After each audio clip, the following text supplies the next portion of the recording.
Hey guys, how's it going? And welcome back to another Warframe video. Today we are in a bit of a unique position, as in my current playthrough we have reached the point where we have just started to do Hydrolyst fights, so I thought it would be a really interesting video to show people kind of where I actually start doing Hydrolyst hunting. You know, the really, not cheap I guess, but basic build for a 5x3. So 5 Hydrolysts in one night cycle, in one 50-minute cycle in the plains. This is the build that when I start to actually do it. So if you watch my last episode in the series, you'll know that we did do our first Hydrolyst, but I didn't capture the full hunt for that episode because it would have been too long otherwise. So I am going to just show what a hunt looks like with this build right here. And if we're just going to run through it quickly, what I do want to say is that Eclipse is currently subsumed onto this build. I do know that there are planned changes for Eclipse coming up, so if you watch this video and Eclipse has changed, then I will be releasing a video subsequent to this exploring the alternatives to Eclipse, or, you know, what else you can use. Hopefully it's still a viable ability. I quite like it just because it's, you know, it's simple to use, and yeah, we'll see what happens to it. But for the moment we are just going to run with Eclipse because this is where I've got to in the playthrough. So without further ado, let's just kind of run through the build, and yeah, we'll talk about it as we go. So our vault here has 4 former on it, although I don't think you actually need the 4th former. You could just do a normal former somewhere else. Although yeah, I've just put on the 3rd Umbral mod here, but it is still not ranked at all, and our Umbral Intensify is 1 off top, and our Umbral Vitality is 2 off top. It's a bit of a messy build. You could still perfect it, you know, however much you want before you start hunting, but this is the exact build that I started using when I did my first Hydrolyst, so do bear that in mind. This is obviously what I'm trying to show, is how early on you can be to do a Hydrolyst hunt, and even to do 5 Hydrolysts in one night. We are running Arcane Nullifier and Arcane Momentum, however the tactics that we're going to be using in this hunt, you do not need either of these whatsoever, so yeah, don't worry if you don't have them, just leave them to one side. I do have Eclipse on, like I said. Watch out for a video exploring the different options if Eclipse does go down the drain. And you could also put on, say, Steel Charge if you wanted a bit more capacity, but you would sacrifice some damage on your sniper, which we are using, and we are using the Rubico Prime. Worth noting, you need to be MR12 to use this sniper rifle. I have only put 1 former on it. We're even missing a slot here. You could put something like Vig Armaments on in this slot for extra multi-shot, or if you happen to have access to a Riven mod, that would also be a perfectly viable option. But for the most part, you just want high crit multiplier, and you want radiation damage on here as well with some multi-shot. Bear in mind, we're not going to use whatever the one you buy with Vitus Essence is. I can't remember its name now, because we're not going to be getting many kills on that weapon at all, so yeah, we're just leaving that off. And using the normal split chamber is also obviously more expensive than the normal split chamber, so no point. Maxed Serration, yeah, that's pretty much the build that I'm using here. We're not using an Arcane adapter, and we're not using an Exilus mod, but if you did want to use an Exilus mod, you could throw on, where is it? Ambush Optics for the Rubico, which will decrease your zoom, allowing you to zoom in further and get more crit damage. So yeah, pretty good. Secondary and melee do not matter. We're not going to be using them at all, so we're just going to leave them to one side. Madurai right here, we are using a bit of Madurai, but as you can see here, we have no waybound nodes whatsoever. So yeah, this is really, really early on in terms of focus, and I've pretty much gathered all of this up mainly just by doing the daily focus cap, using Banshee and farming up affinity that way. You can watch a separate video on that on my channel, or, you know, there's probably loads of them over YouTube, just looking at how you can farm focus very quickly. But essentially, we've got Void Strike maxed out, we've got Power Transfer maxed out, we've got Contamination Wave maxed out, and we've got Phoenix Talons maxed out. That is all that you need for this. Nothing else here really matters at all. Sling Strength can help a bit, but I'm barely going to be using it in this run whatsoever. On our Archwing, actually, let's look at our Parazon first. So on our Parazon, we've got Untraceable. It's going to make us invisible every time we hack a lure. Very good for survivability. We've got Runtime, which is going to increase our Archwing speed after we hack a lure. Again, it's going to really help us gather up lures. And we've got Auto Breach, which is going to help us to hack the lures faster. We're not going to be using Ciphers. We are not going to be using Energy Pads. If we take a look at our gear real quick, we're just going to be using our Archwing launcher. We do have an on-call crewmate as well with the Tenet Cycron on. Any beam weapon that can arc will do. We're going to be using it to take out the Hyrdolysts, but again, this isn't strictly speaking necessary. You can do what the on-call crewmate does manually, and I'll explain that as we go. So yeah, that's kind of it. I'm using the carrier here just to give us some extra ammo, and also it can give you, you know, shield regen, guardian vacuum. It's a kind of nice little addition to this build. And then our Archwing here, we've got it, Sal. Would recommend getting Hyperion thrusters and Cold Snap, can really help with gathering up Hydrolysts this, so yeah, definitely think about getting that. But again, no Orokin reactor on this whatsoever. So yeah, that's everything there. If we look at our operator real quick, you can see here we really don't have much on the go. We have a maxed out Eternal Onslaught and a rank 1 Eternal Eradicate. And then we've got a maxed Magus Elevate and just an Emergent Savior there to fill a gap. If you didn't want to, you know, put Emergent Savior on or something else there, you could just go with like Magus Melt or something fun. And then our Eidolon Amp is a 177. So if we take a look here, it's got a Proper Scaffold, Certus Brace, and Replac Prism. But crucially, for what we're going to be doing for this 5x3 and to make it much more relaxed and easy to follow, we are only going to be using the Replac Prism. We're not going to be using anything else for this run. So just using our primary fire, not going to bother with the Proper detonations. That's all we're going to be using is the Replac Prism. So now that we've got all that out of the way, let's get into a run and I'll kind of explain what I'm doing as we go. Okay guys, so in order to do 5 Hydrolysts in one night on solo, you need to get your mission time down to around about 9 minutes and 30 seconds to do it comfortably at least. You don't actually have to get it down that far because you can spawn the Hydrolyst in, like, you know, way later after the sun comes up basically. So what we're going to do, we're going to go to East Camp and do our fast charge. If you haven't seen me do a fast charge before, I do have a video explaining it on my channel. So you guys can go ahead and have a look at that. We're not going to bother cleaning out the camps here and getting the extra 2 Hydrolysts. We're just going to grab those guys and then just find our Eidolon straight away. And we'll get the 3rd Hydrolyst underneath him. So I'm just stacking up my combo counter right here. Let's get our buffs active. We'll use Void Strike. There is the extra Hydrolysts. You can shoot Hydrolysts and charge lures manually, if you didn't know. And now what we're going to do is we are actually just going to run away. So I've put the lure on hold. And I'm going to get out of its range here. And then blink back in. Use Contamination Wave. And then just dash back in to take out his next limb. Then we'll go and grab another lure.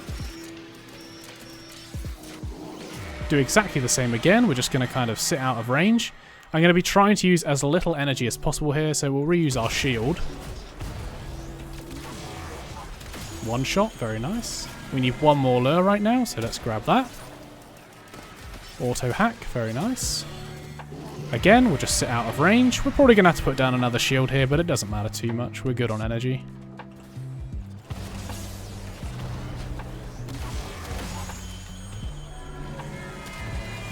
So I'm not going to use my Uncle Crewmate just to show you kind of that you don't need it. And then I'm going to put my lures on hold right here. And we're going to go ahead and grab the remainder of the lures that we need. So we're going to need 5 more. 1. 2. 3.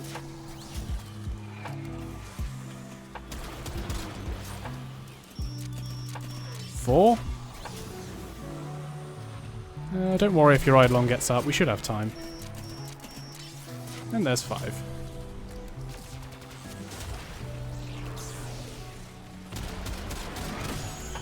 There we go. And now we've got all these lovely Hydrolysts that we can clean up. Make sure you've got 3 charged lures before you drag all the other lures in.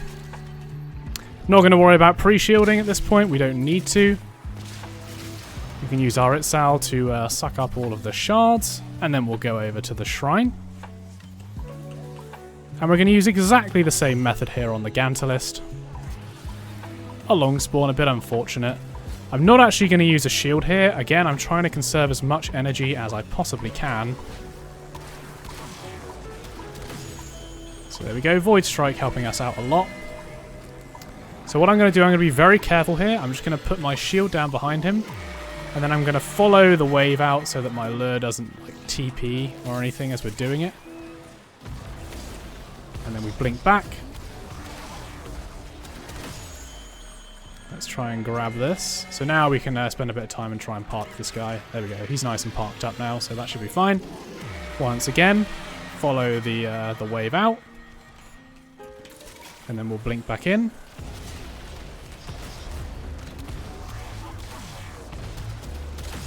There we go. And yeah, it's fairly straightforward from this point onwards, guys. We are just going to kind of bounce back and forth. Where did all these guys come from? Let's throw down another shield.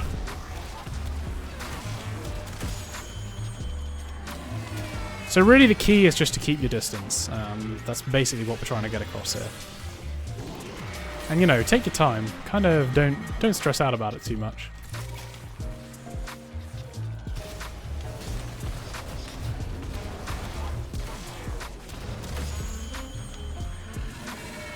So we got one more limb of the Gantulyst right here to get done. Notice we already have 3 lures charged right here, which is quite nice.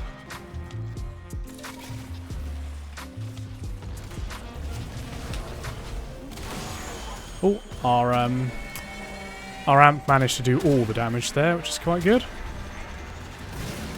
I'm going to break these Hydrolysts up because my lures are quite far away. So if your lures aren't getting close enough to like collect these Hydrolysts up, you can go ahead and just kill them and then use the essence and charge the lures manually. We shouldn't need to go and hunt for any extra because we got a couple of groups there already. But if you wanted to go and get extra Hydrolysts, just hover above the Eidolon and kind of just look around a bit. You should be able to see some stuff. But now, yeah, let's get them close again because we're going to get some more Hydrolysts. This guy stand up. There we go.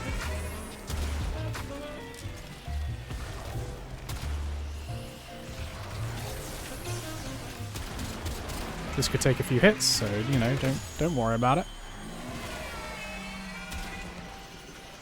We can use our Magus Elevate to keep our health up relatively high.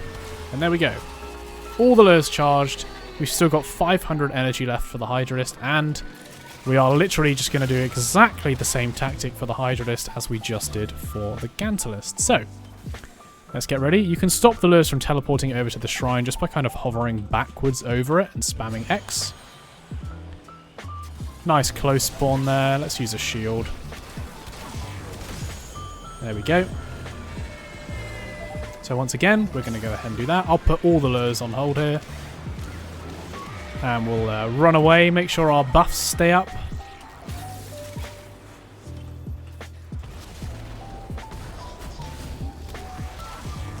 I think I left that shield a bit close. I'm actually going to place another shield, but a bit further back. Maybe like here. And then we can retreat again.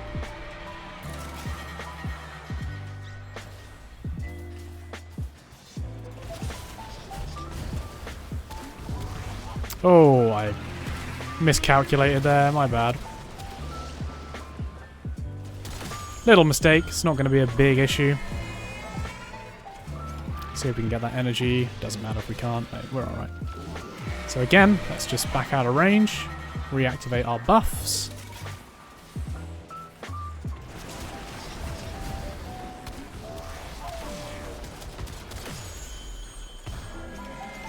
There we go.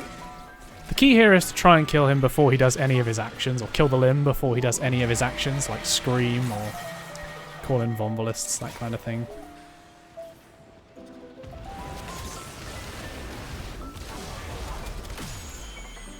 Okay, use Void Strike there in case you didn't notice. So we've got one more to do. We've got loads of energy, so we'll put down a shield ready to go.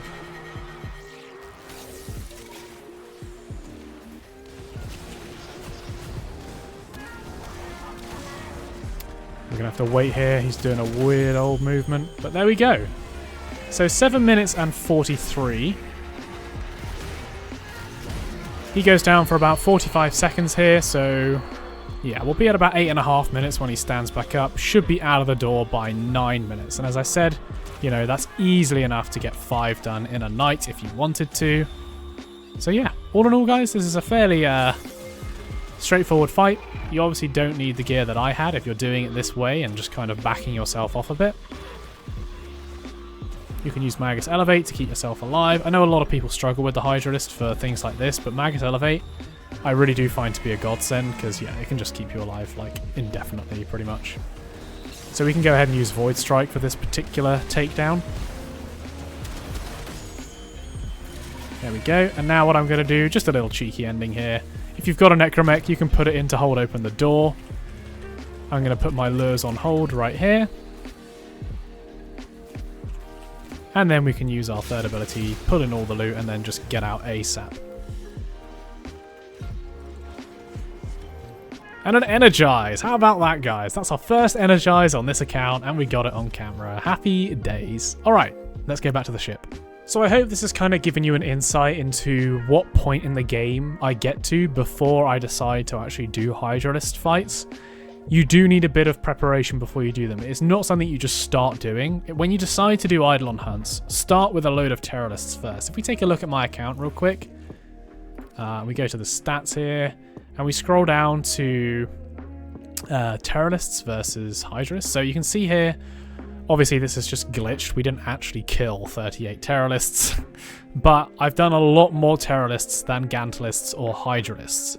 So it is definitely worth noting that before I get into doing Hydrolysts, I do a lot more Teralysts first. It kind of gives you the stuff that you need to progress, like the Arcane Nullifiers. It just makes life a bit easier for you, and it's a good way to practice. So yeah, definitely something worth noting. But hopefully this has, like I said, given you some insight into where I start hunting Hydrolysts. And yeah, hopefully you guys can take inspiration from this. Let me know how you guys fare with like your beginner builds. If you have any advice, you know, if you have any tips that you like to employ when you do it, then let me know down in the comments. Otherwise, guys, yeah, I will catch you in the next one, and leave a like and subscribe if you did enjoy the video.